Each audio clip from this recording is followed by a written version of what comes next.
Hello, everybody. Welcome to our 11th Symposium of Architecture, 3000, 4000, 5000, and Education of the Future. Yes, now we are in part 2 with architect Priya Daniel, expert in green architecture. She is a founding principal of 5-scale design in Singapore, a very green town and very advanced, I would say, in their urban design. Welcome, Priya, again. And would you like to introduce yourself again, just in case somebody didn't see the part 1? My name is Priya Daniel. I am the founding principal of 5-scale design, which is an architectural, interior, and urban design firm based out of Singapore. And you are based in Singapore. Before we go to the pictures, as we promised we will do, would you like to tell us a little bit about Singapore, why it's green, why it's environmental concern too? Why is Singapore so advanced? Even though we've got a lot of density in a very compact city state, we still have nature weaving throughout. It's evident that it's all over the highways, the buildings, and right in the middle of Singapore, prime real estate is given to a big green lung, which is, I think everyone knows it in the world now. It's a project called Gardens by the Bay, which has these concept of super trees, which are very energy efficient. And Singapore gives a lot of focus on generous incentive schemes and the right policy making, motivating the public. Of course, there is an entire green mark rating system that most of the buildings here have to follow, and almost mandatory, that meets a requirement. And it's all regulated, even the proportions of your built space to your green space. It's very evident that it's being done. And in that way, Singapore holds good to its promise to stay green. It's good to note that all this is done with limited land, also limited resources, but still a possibility to have livable densities and to have community-centric towns and public green spaces that improve the quality of life. There's also a lot of park connectors here that connect parks, so that gives a lot more land for cycling. There's a lot of integrated well-being into the basic design of the city. Wow.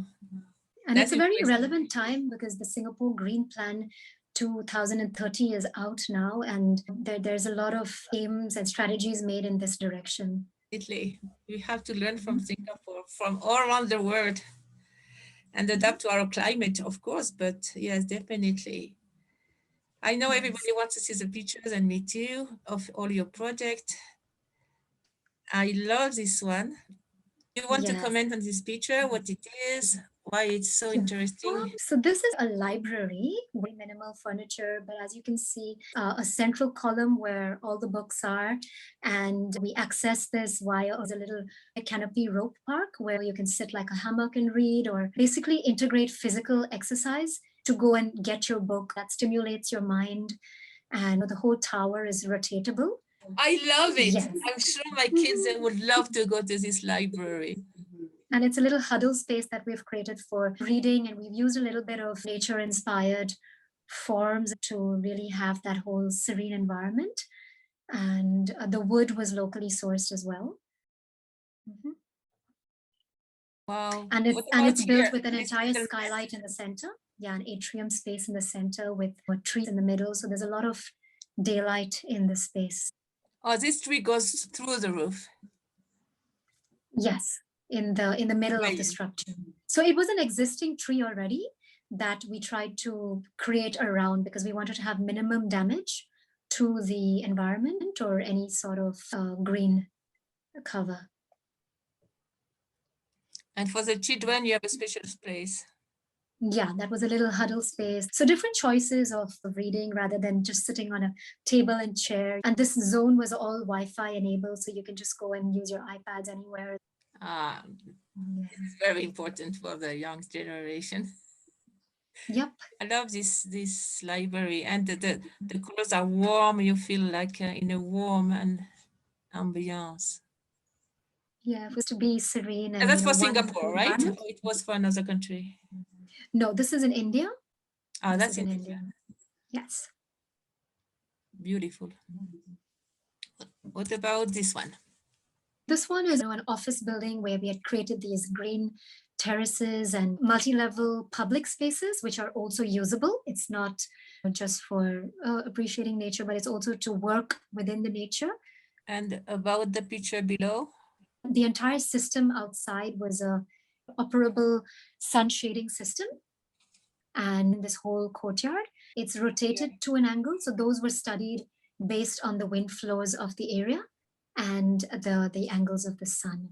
We did a simulation on our energy software and got the right opening sizes. Wow. And where was that?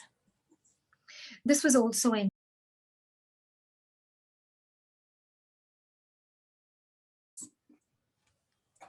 So this was a project in the Middle East that we had tried to incorporate a little bit of that desert language with highly insulated walls, but still having enough microclimate areas with these green spaces, which having integrated outdoor F&B spaces and restaurants within these strategically placed recesses, which you can still enjoy the outdoors, even though being in a very hot climate.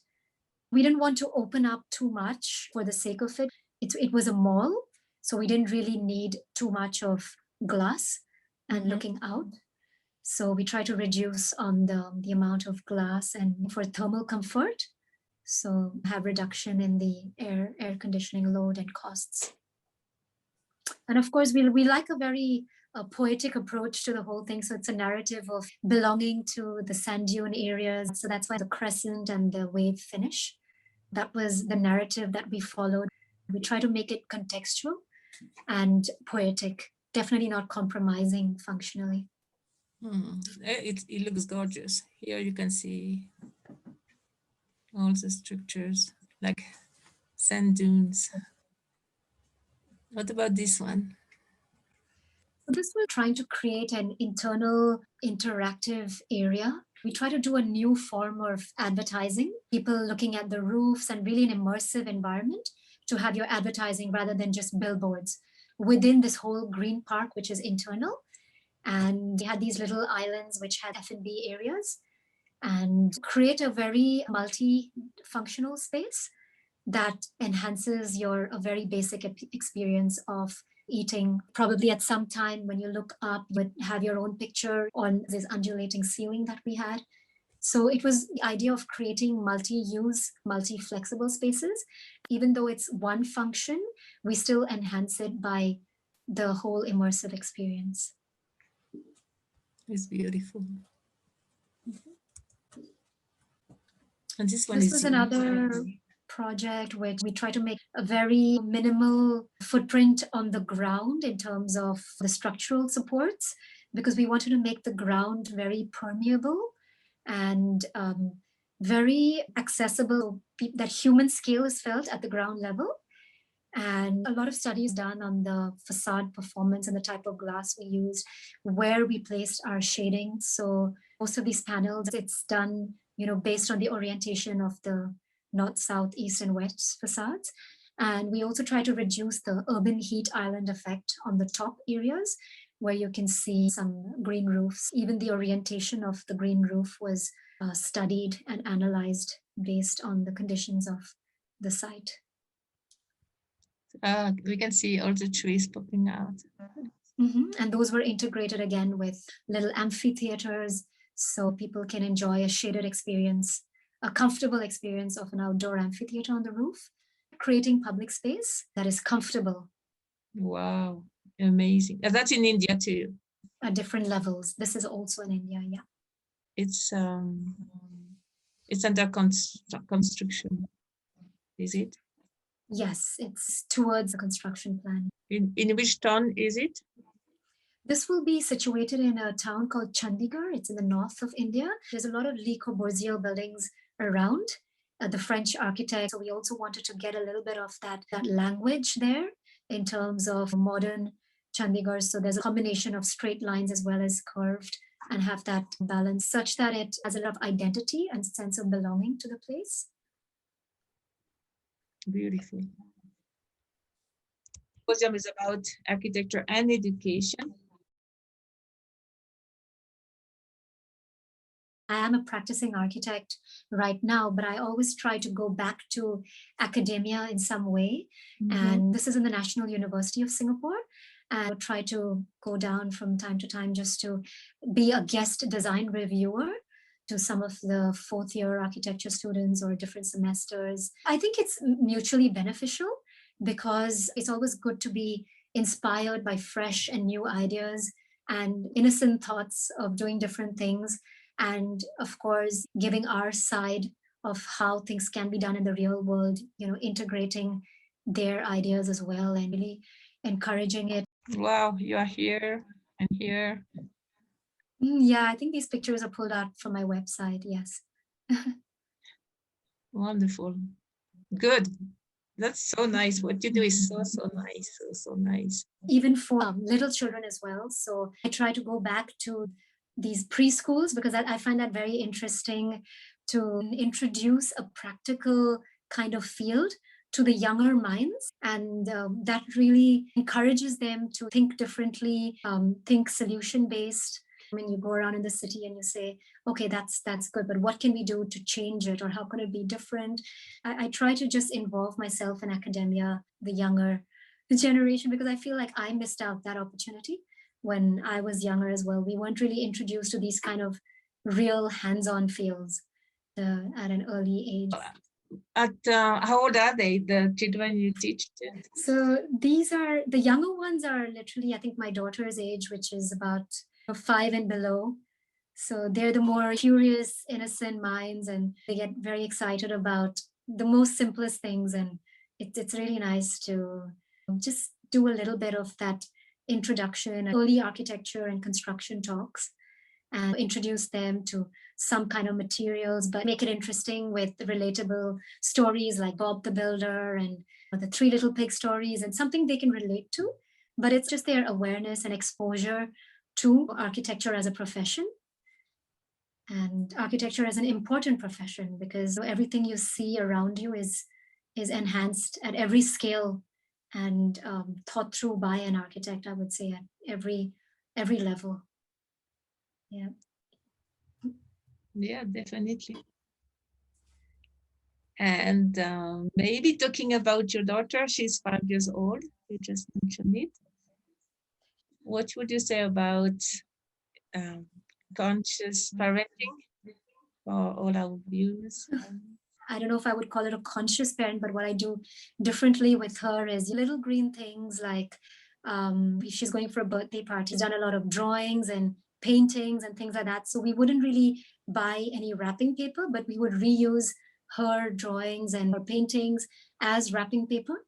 So simple things like this, which also empowers her creativity. And it gives a personal touch when we give it to her friend. And I like simple things like, you know, when she's brushing her teeth, she would consciously turn the water off, the tap off, you know, like water conservation. And she was much younger, and I realized that she would grow many clothes sizes in a very short time. She would outgrow most of her clothes. So that really made me think about decluttering and how many kids of clothes just go to waste. You know, I just have one child, and there's so much of things going into the landfill, and try to create a conscious clothing initiative.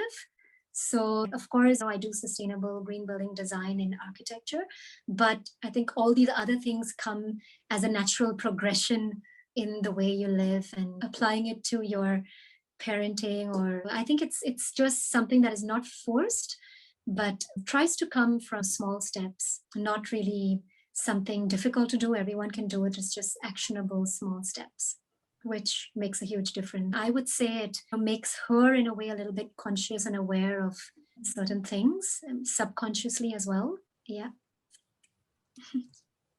Yeah, I think that's wonderful tips for all the parents watching us as well. See how everything is interrelated. Thank you so much for all your presentation, the beautiful design, all your tips. And thanks so much, Naomi. It was really a pleasure.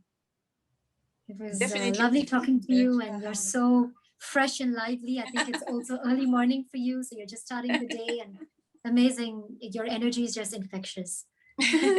Thank you so Thank much you. for this Thank you for conversation. your time. I know, oh, it's getting so late over there. Thank you for your Don't worry about it. generosity. It's And all right. Yeah. thank you for your great, great help with this 11th Symposium of Architecture, because the green architecture, that's now, it's not a fashion or a trend, it's what it has to be. And really now and for the future and forever. So I'm so happy we had all your information you so kindly shared with us. Thank you so much. Excellent. Thank you, and have a great day ahead.